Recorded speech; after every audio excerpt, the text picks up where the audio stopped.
এই নাও পাখি, তোমার কাবিনে 6 লাখ টাকা আর তোমার ডিভোর্স লেটার।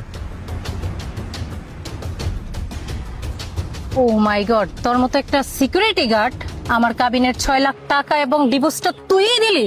এটা কিভাবে সম্ভব? দেখো পাখি, তোমার সাথে আমার বিয়ে হয়েছে 2টা বছর ধরে। তুমি 6 মাস সংসার না করতে করতে তুমি আমার থেকে খালি ডিভোর্স নেওয়ার জন্য আমার মাথাটা নষ্ট করে ফেলছো। আমি আর কি করবো বলো? তাই আমার বাড়িতে কিছু জায়গা সম্পত্তি ছিল আমার দাদুর নামে, ওগুলা বিক্রি করে আমি তোমার এই 6 লাখ টাকা ম্যানেজ করছি। আর যাই হোক পাখি, এখন তো তুমি মুক্ত হয়ে গেছো গা, তোমার বিবাহিত লাইফ আজকের থেকে শেষ। তুমি তোমার মতো এখন বাঁচতে পারবে, তোমাকে আর কেউ ডিস্টার্ব করবে না, ঠিক আছে? যাই হোক, তুই ডিভোর্সটা দিয়ে খুবই ভালো করছিস। তোর মতো একটা ছোট লোক সিকিউরিটি গার্ডের সাথে আমার মানায় না। আর তোকে বিয়ে করতে আমি ঠকে গেছি। তুই আমার শখ আহ্লাদ কোনো কিছুই পূরণ করতে পারস না। তুই কি জানিস, আমার ফ্রেন্ড সার্কেলের সামনে তোকে আমার হাজবেন্ড বলে পরিচয় দিতে আমার লজ্জা করতো। তুই কি জানিস আমার ফ্রেন্ড সার্কেল আমাকে কি বলতো? তোর মতো এরকম একটা স্মার্ট সুন্দরী একটা মেয়ে কিভাবে একটা সিকিউরিটিকে বিয়ে করলো? আমার তো ভাবতেই অবাক লাগে। সবসময় আমার বান্ধবীরা আমাকে সবসময় এইসবই বলে যেত, আর আমার তো তোর সাথে যায় না। আমি শুনতে শুনতে পুরো পাগল হয়ে গেছি। যাক পাখি, এখন এসব কথা বলে লাভ নাই। তোমার আমার আজকে ডিভোর্স হয়ে গেছে, তুমি তোমার মতো বাঁচো। কিন্তু একটা কথা মনে রাখবা, এই সমাজের মানুষ না ডিভোর্সি নারীদেরকে কখনো আপন করে নেয় না। এই তুই কি বললি? তোদের মতো ছোট লোকের কাছে একটা অপশন থাকতে পারে, বাট আমাদের মতো মেয়েদের কাছে 100টা অপশন থাকে। আর তুই তো জানিসই না, আমাদের মতো সুন্দরী মেয়েদের পিছনে 100টা ছেলে ঘুরে বেড়ায়।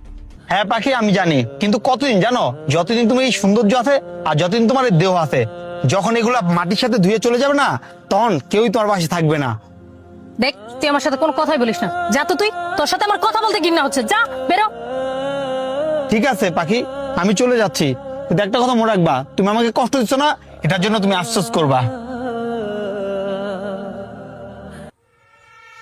ও কিন্নির বাচ্চা, জ্ঞান দিতে আসছে। মানুষের শখ আহ্লাদ কোনো কিছুই পূরণ করতে পারে না।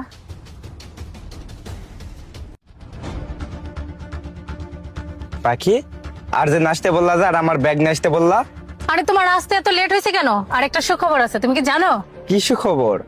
আরে নয়ন তো আমাকে ফাইনালি ডিভোর্স দিয়ে দিছে, আর সাথে এই যে 6 লাখ টাকাও দিয়ে দিছে। আরে কি বলো, দেখি দেখি। আরে এতগুলা টাকা, 6 লাখ টাকা। আরে তুমি টাকা দেখে এরকম করতেছো কেন?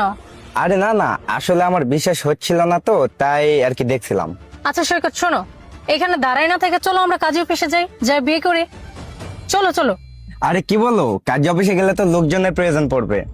তুমি এখানে একটু বসো, আমি লোকজন ম্যানেজ করি আর তোমার জন্য কিছু খাবার নিয়ে আসি। না না না, এখন এসব বললে হবে না। আমিও তোমার সাথে যাব, আর আমার এমনি তো পেট ভরা আছে, আমি এখানে একা একা বসবো না, আমি তোমার সাথে যাব। চলো চলো। আরে পাখি, তুমি এত পাগলামি করতেছো কেন? এই নাও